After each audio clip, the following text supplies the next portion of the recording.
दोस्तों, दुनिया जिसे प्रेम कहती है, क्या वो सच में प्रेम है या एक ऐसी शतरंज जहां हर मुस्कान के पीछे एक चाल छिपी होती है।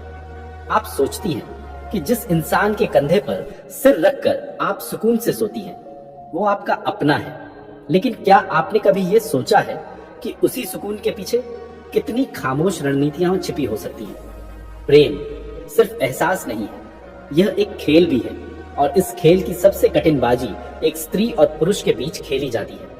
आचार्य चाणक्य ने हजारों साल पहले एक कड़वा सच कहा था, हर रिश्ते के पीछे कोई ना कोई स्वार्थ जरूर छिपा होता है, और सबसे डरावनी बात यह है, जब तक आप उपयोगी हैं तब तक आप पूजनीय हैं। जिस दिन आपने अपनी मर्यादा की लकीर लांघी और अपनी आत्मा की चाबियां किसी और के हाथ में थमा दी, उसी क्षण से आपके पतन की शुरुआत हो जाती है। स्त्री का हृदय समुद्र की तरह गहरा होता है, जिसमें भावनाओं का ज्वार उठता रहता है, लेकिन याद रखिए, समुद्र अपनी गहराई कभी किसी को नहीं बताता।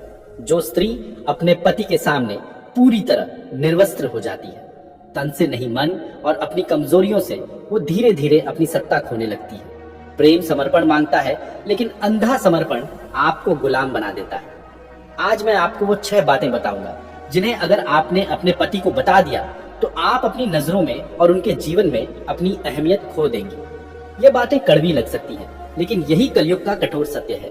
पहली बात जो कभी साझा मत करना, वो है आपके मायके की कमियां और आपके पिता के घर की दरिद्रता या विवाद। सुनिए, जब एक पुरुष आपसे प्रेम करता है तो उसे आपके परिवार की खामियों से कोई लेना देना नहीं होता, लेकिन वक्त हमेशा एक जैसा नहीं रहता। समय की धुरी जब घूमती है और रिश्तों में कड़वाहट आती है, तब वही पुरुष आपके मायके की कमजोरियों को तीर बनाकर आपके सीने में गाड़ देता है। उसे कभी मत बताना कि आपके भाई से आपकी नहीं बनती या आपके पिता के पास धन की कमी है। जिस क्षण उसे पता चला कि आपके पीछे खड़े होने वाला कोई मजबूत स्तंभ नहीं है, उसका व्यवहार आपके प्रति अनजाने में ही सही लेकिन दबदबे वाला हो जाएगा। आपकी कमजोरी उसे अधिकार दे देती है कि वह आपका अपमान कर सके। दूसरी सबसे बड़ी भूल, अपने अतीत के उन घावों को कुरेदना जिन्हें आप भूल चुकी हैं। अक्सर स्त्रियां भावुक होकर अपने पति को अपने पुराने दुखों, धोखों या अपनी पुरानी गलतियों के बारे में सब कुछ बता देती है। उन्हें लगता है कि इससे ईमानदारी बढ़ेगी, पर सच तो यह है कि पुरुष का अहंकार बहुत संवेदनशील होता है। वह आपकी ईमानदारी को आपकी कमजोरी समझ लेता है। कल को अगर छोटा सा भी विवाद हुआ तो वह आपके उसी अतीत को ढाल बनाकर खुद को सही साबित करेगा। आपका अतीत आपकी निजी संपत्ति है, उसे अपने वर्तमान की वेदी पर मत चढ़ाइए। चाणक्य कहते थे कि ढका हुआ घाव जल्दी भरता है, उसे बार बार दिखाने से उसमें कीड़े ही पड़ते हैं। तीसरी बात, अपनी बचत और अपने गुप्त धन की जानकारी। आचार्य चाणक्य ने स्पष्ट कहा था कि विपत्ति के समय केवल धन ही काम आता है। एक स्त्री को हमेशा अपने पास थोड़ा सा ऐसा धन रखना चाहिए जिसकी जानकारी किसी को ना हो, यहाँ तक कि पति को भी नहीं। यह धोखा नहीं है, यह सुरक्षा है। यदि आप अपनी हर पाई का हिसाब उन्हें दे देंगी तो आप आर्थिक रूप से पूरी तरह उन पर निर्भर हो जाएंगी। और याद रखिए, निर्भरता सम्मान को मार देती है। जब आपके पास अपना गुप्त कोष होता है तो आपके भीतर एक अदृश्य आत्मविश्वास होता है। वह पैसा आपकी ढाल है, और ढाल कभी दुश्मन या दोस्त को दिखाकर नहीं रखी जाती। चौथी कमजोरी, किसी और पुरुष के प्रति आपकी प्रशंसा या आकर्षण। यह बात बहुत ही सूक्ष्म है। कभी कभी स्त्रियां मजाक में या सहजता में किसी दूसरे पुरुष की खूबियों की चर्चा अपने पति के सामने कर देती है। उन्हें लगता है कि यह सिर्फ एक बात है, लेकिन पुरुष के भीतर एक आदिम शिकारी बैठा है जो असुरक्षा से भरा हुआ है। आपकी जरा सी प्रशंसा उसके मन में आपके चरित्र के प्रति संदेह का बीज बो सकती है।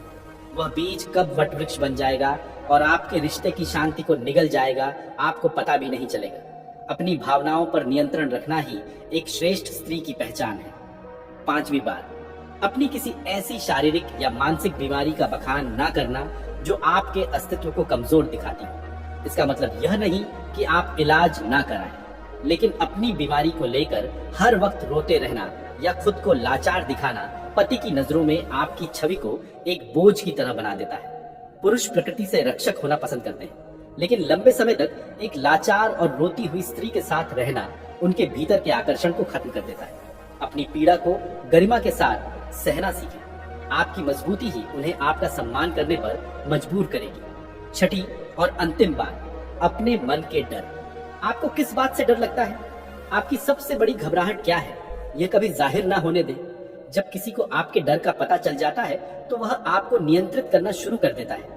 अगर आपके पति को पता है कि आप उन्हें खोने से डरती है तो वह इस डर का इस्तेमाल आपको अपनी उंगलियों पर नचाने के लिए करेंगे। अपने प्रेम को कभी अपनी बेबसी मत बनने दीजिए। उन्हें लगना चाहिए कि आप उनके साथ इसलिए हैं क्योंकि आप उनसे प्रेम करती हैं, इसलिए नहीं कि आप उनके बिना जी नहीं सकती। यह संसार शक्ति की पूजा करता है और शक्ति हमेशा रहस्य में छिपी होती है। एक स्त्री जो अपनी भावनाओं, अपने धन और अपने रहस्यों को संभालना जानती है वही असल में घर की स्वामिनी होती है। चाणक्य नीति कहती है कि जहर का प्याला भी अगर पीना पड़े तो उसे इस तरह पियो कि देखने वाले को लगे कि तुम अमृत पी रही हो। रिश्तों की मर्यादा तभी तक है जब तक आपकी अपनी एक गरिमा है। अब बात करते हैं उस मनोविज्ञान की जिसे समझे बिना आप किसी भी रिश्ते में सुकून नहीं पा सकती। आचार्य चाणक्य ने कहा था, मनुष्य का स्वभाव पानी की तरह होता है। वह हमेशा उसी दिशा में बहता है जहां उसे कम से कम प्रतिरोध मिलता है। इसका सीधा सा अर्थ है, अगर आप हर बात में झुकती जाएंगी, हर परिस्थिति को बिना सवाल स्वीकार करती जाएंगी, तो सामने वाला आपको और ज्यादा दबाने लगेगा। शुरुआत में यह प्रेम लगता है, लेकिन धीरे धीरे यह आदत बन जाती है और आदत कभी सम्मान नहीं देती। यही कारण है कि कई स्त्रियां सोचती हैं, मैंने इतना दिया फिर भी मुझे वो सम्मान क्यों नहीं मिला, क्योंकि आपने खुद को देने वाली बना दिया, कीमती नहीं। चाणक्य कहते हैं, जिस वस्तु की प्राप्ति सरल होती है उसका मूल्य स्वतः कम हो जाता है। अब इसे अपने रिश्ते में समझिए। अगर आप हर समय उपलब्ध हैं, हर बार पहले माफी आप ही मांगती हैं, हर बार समझौता आप ही करती हैं, तो सामने वाले के मन में यह धारणा बन जाती है कि आप हमेशा रहेंगी, चाहे वो कुछ भी करें। और यही सोच रिश्ते को धीरे धीरे खोखला कर देती है। अब एक और गहरी सच्चाई, सम्मान कभी मांगा नहीं जाता बल्कि अपने व्यवहार से लिया जाता है। अगर आप खुद अपनी भावनाओं को महत्व नहीं देंगी तो कोई और क्यों देगा? अगर आप अपनी सीमाएं तय नहीं करेंगी तो कोई और आपकी सीमा क्यों मानेगा? चाणक्य नीति में स्पष्ट कहा गया है, अति हर चीज की बुरी होती है। अति प्रेम, अति विश्वास और अति समर्पण, ये तीनों चीजें इंसान को कमजोर बना देती है। इसलिए प्रेम कीजिए, लेकिन अपनी सीमा के भीतर रहकर। अब समझिए, सबसे खतरनाक मनोवैज्ञानिक खेल भावनात्मक निर्भरता। जब आपकी खुशी किसी दूसरे व्यक्ति पर निर्भर हो जाती है तो आप अनजाने में ही उसे अपनी जिंदगी का कंट्रोल दे देती है। अब वो चाहे तो आपको खुश रखे या चाहे तो आपको तोड़ दे।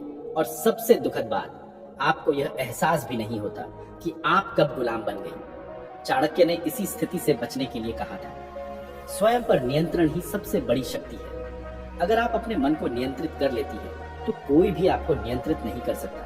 अब एक आखिरी और सबसे कड़वी सच्चाई, हर रिश्ता स्थायी नहीं होता। आज जो आपके साथ है कल वो बदल भी सकता है। इसका मतलब यह नहीं कि आप प्रेम करना छोड़ दें, बल्कि इसका मतलब यह है कि आप खुद को इतना मजबूत बनाइए कि अगर कोई चला भी जाए तो आप टूटे नहीं। क्योंकि जो व्यक्ति खुद में संपूर्ण होता है उसे किसी के जाने का डर नहीं होता। और जिस दिन आपको यह डर खत्म हो गया, उसी दिन से आपका सम्मान अपने आप बढ़ने लगेगा। अब अंत में एक बात हमेशा याद रखिए, प्रेम में सबसे बड़ी गलती यह नहीं कि आप किसी से प्यार करती हैं, बल्कि यह है कि आप खुद को भूल जाती हैं। इसीलिए खुद से प्रेम करना सीखिए, अपनी कीमत समझिए और अपने जीवन की डोर हमेशा अपने हाथ में रखिए। क्योंकि जो खुद को संभाल लेता है वही दुनिया के हर रिश्ते को संभाल सकता है।